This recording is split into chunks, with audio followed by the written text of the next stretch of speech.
dandeessu. Akkam fedhi yoo baasee jiraatti yoo baay'ate sekoondii 30 daqiiqaa yoo baay'ate daqiiqaa 3-4 kana caalaa jiraachuu hin dandeessu. Maaliif neecharii iseedha. Eenyummaa isheedha qurxummiin bishaan irraa adda baatee jiraachuu hin dandeessu. Tasumayyuu atuu waaqayyoo irraa adda baateenaan gaafuma sana duuteetti. Anuu waaqayyoodhuma irraa daqiiqaa tokko lama miti. Utuudhuma daqiiqaa 5 adda irraa xiqqooma si fagaattanii gaafuma sanadha kan nuyi duuni. Maaliif eenyummaan keenya nuyi kan saati silumayyuu. Ofii isaatiif nu uume nuyi kan saati. Fakkaattii koo jedhee nuyi uume akka isaatti jiraatu. Fakkaattiin isaa jaalala, nagaa, garraamummaa, abdii hundumatti jaalala agarsiisu. Isa fokkisee, isa dhiisee, isa bareedu hundumatti jaalala agarsiisu. Nuunoo waanuma xiqqoo si walirratti sassaabnee ammuma waliin oolna. Ji'a 2 fa'aa wal cufu, ji'a 3 fa'aa wanta fokkisaa ta'edha kun immoo soyyuu fuula waaqayyoo duratti jechuudha. Ani qulqulluu ta'uu hin danda'u. Maaliif Yesuus Kiristoos qulqullummaatti si waameera? Kun immoo kan isin baruu dandeessanii gaafa Yesuus Kiristoos itti fiigdan qofaadha.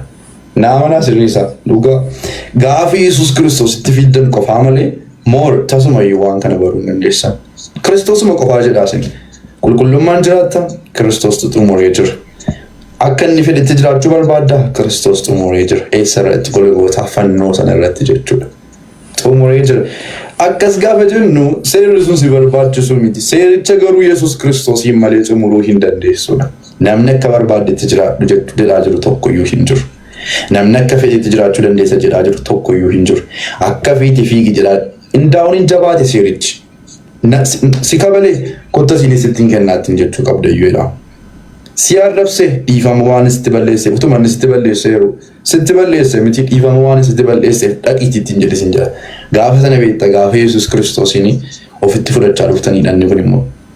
Jibbi maaliif jira? Yesuus Kiristoos bakka sana sababa hin jirreef.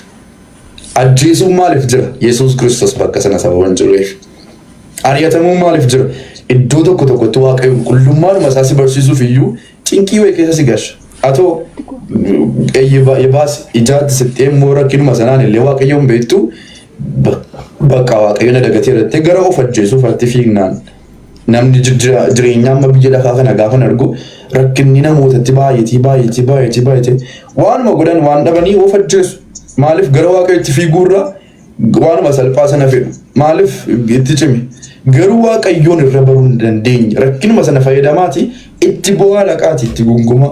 Waaqayyo maawwan na gaafattan hin jenne eenyummaa isaas hin barsiisa gaafa sana garuu waan xiqqoo irratti gaafa isin abdachuu jalqabdaniiti inni immoo yeroo sana eenyummaa isaas hin barsiisa. Araarri isaa maal akka ta'e tokkotu beekne jechuudha. Isuma dhugaa baay'ee dhumaattuu wanta kanaan fuudhee barreessee sammuu namaa keessa wayii kakaa'uu nan danda'a ta'e waan tokko barreessee nan kaa'an ture. Garuu eenyummaa waaqayyoo isumatu isin barsiisa. Isinoo garuu mataa dhaquu qofa. Daan waan tokko illee hin jiru. Akka barbaade jiraadhu jechaa jirtaa'oo hin jedhina. Akka barbaade jiraadhu miti asiin yoo si qabalame asiin nutti qabi. Asiin hunduma isaatti qabidha. Morma sirraa gutanii kan biraa yoo jiraate iyyuu itti kennidha. Inni ammoo akka barbaadame. Kanaaf iyyuu amma tokkoof hin sodaachisinaa Yesuus Kiristoos. Innoo kaffaleera maal sodaan keessaa?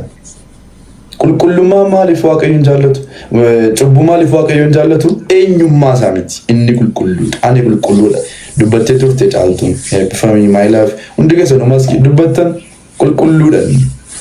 Qulqulluu jechuun uffata sanarra yoo waa bu'e hin danda'amu. Maaliif immoo waaqayyo Yesuus Kiristoosin erguun barbaachiseedha amma achas kottaati.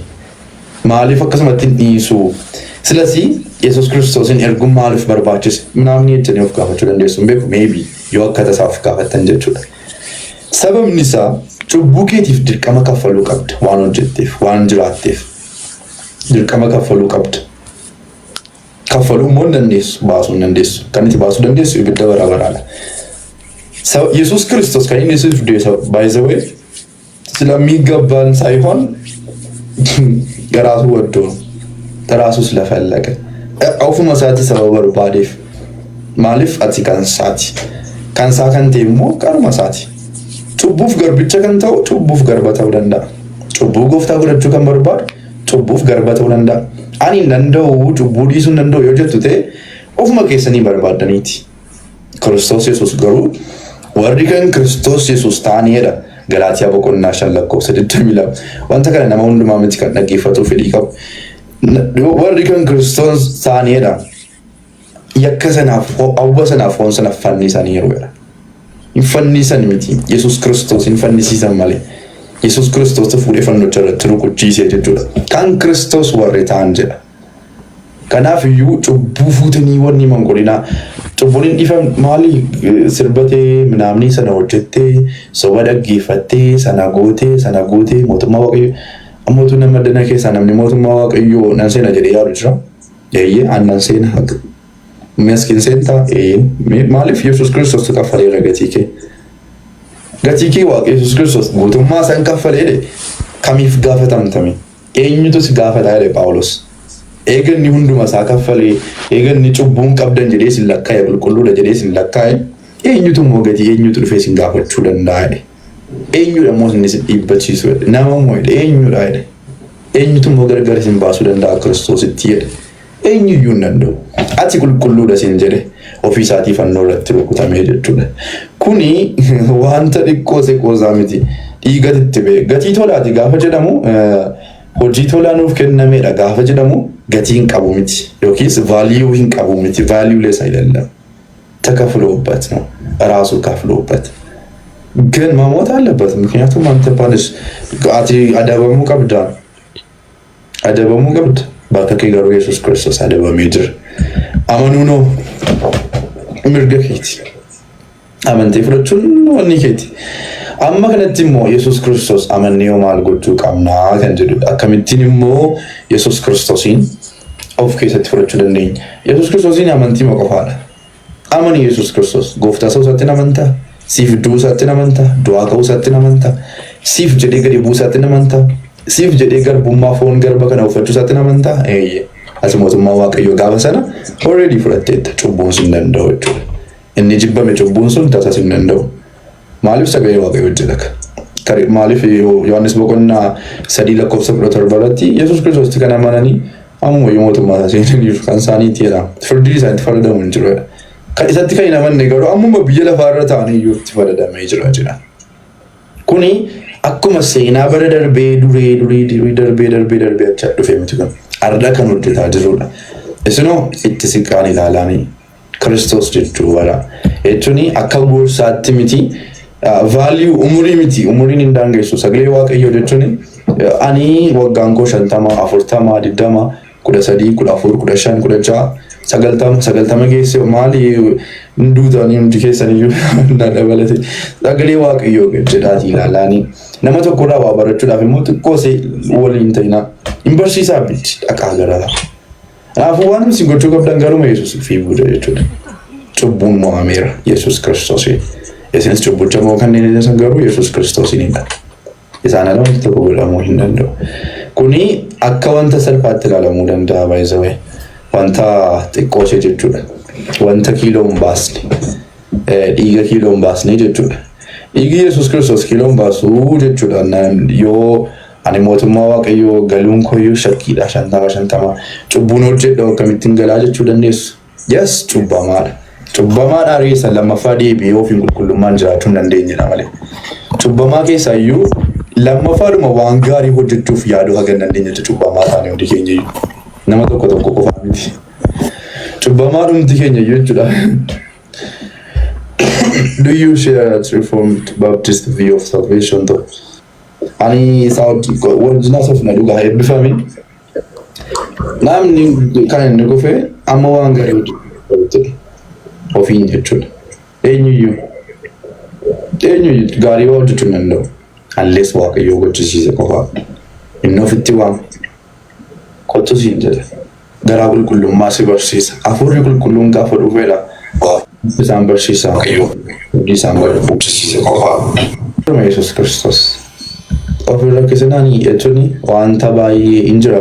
Barsiisonni baay'een hin jiru.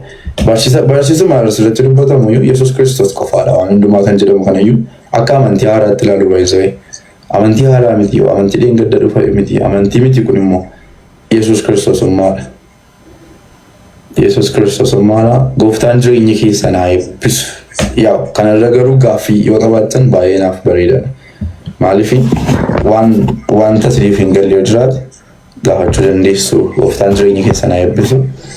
gaaffii qabduu asirratti yaaddeenaa baay'isime yaaddeenaa gaafa hin jedhu jireenya keessaniif Yesuus Kiristoos kaffaleera al tokkicha kaffaleera guutummaa isaa isa malee immoo qulqullummaa tokko galmaan ga'uun never waan tokko yoo yaadina isaan ala akeetan abboommii sana raawwadhaa guutummaa isaa hin hedduu hin hatuu hin sobuu kana itti taanaan failed gaafa sana kufteettati gaafa hojii makee xiqqoodhuma see percentii 0.5 waama tokkotti dabalte kuftee sirriitti galagalte kuftee sirriidhumatti sabni hunda isaasiif kaffale ati immoo xiqqootti dabalta taanaan ammayyuma kufte innoo hojjeteeranni xumureera nuyi koo har'ayyuu mootummaa waaqayyo arganneera akka keessaan baafamneef of eeggachuudhaan okay Oftaan se bisu anaaf iyyuu Yesuus Kiristoosiin guutummaan isaa iyyuu godhameera jechuudha gaaffii yoo qabaatanii isaan barbaade yoo isin gaafadhe immoo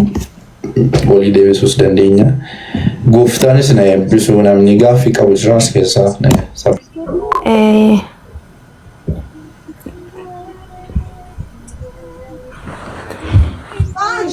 Yesuus Kiristoositti ergaa amanuudhaaf qophii taane Yesuus Kiristoositti ergaa amannee wantoota nurraa fagaachuu qaba wanta baay'ee fagaachuutu nurra jiraata keessaafuu waan akka muuziqaa minaamin waan akkanaa gonguma silkii keenya keessatti argamuu qabu maaliifi kara cubbuutitti seexanni waanuma hundaanuu itti fayyadama waan ta'eefu tokkoffaa inni kun kara seexanni ittiin meeshaa fayyadame isaati waan ta'eef irraa fagaachuutu nurra jiraata.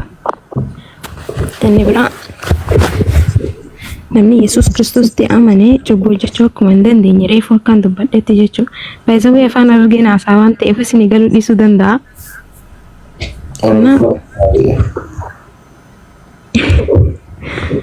Innaa irraa fagaachuutu nurra jiraata waan akkasii namni Yesuusitti amane ammaatis maatirraayis gargar bahuu danda'a.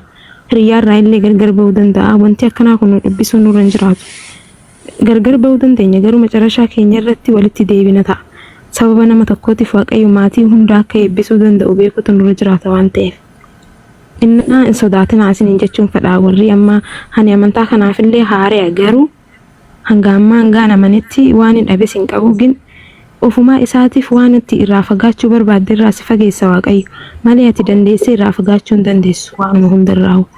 Ofiif irraa si fageessa sii galee innaa yeroo kadhachuudhaaf kaatanis ammoo humna keessaniin waaqayyoon fuulduratti dhiyaachuudhaaf ija jabaatina isatu ija isin jabeessa hafuura isaatiin hafuuraan kadhadhaa fooniin osoo hin ta'in innaa wanta garaan keessan itti isin gammadu duukaa akkuma hin bu'inaa jedhu hin bu'inaa baqqaa sagalee dhume isaa hamma dandeessan guyyaatti peejii takka yoo dubbistanuu hin gaabar. Suuta isiniif galaa deema jechuudha. Kitaabni qulqulluun ammaasis guyyaa guyyaatti wanta haaraa uumaa deema malee akka kitaabota biraa san guyyuma tokkotti dubbistee fixuu dandeessu miti. Har'a yoo waan tokko siif gale borummoo ka biraatiin sii gala waan ta'eef jireenya keetii irratti Yesuus qofti haadhaa fi abbaa kee caalatti inni gahaadha bakka.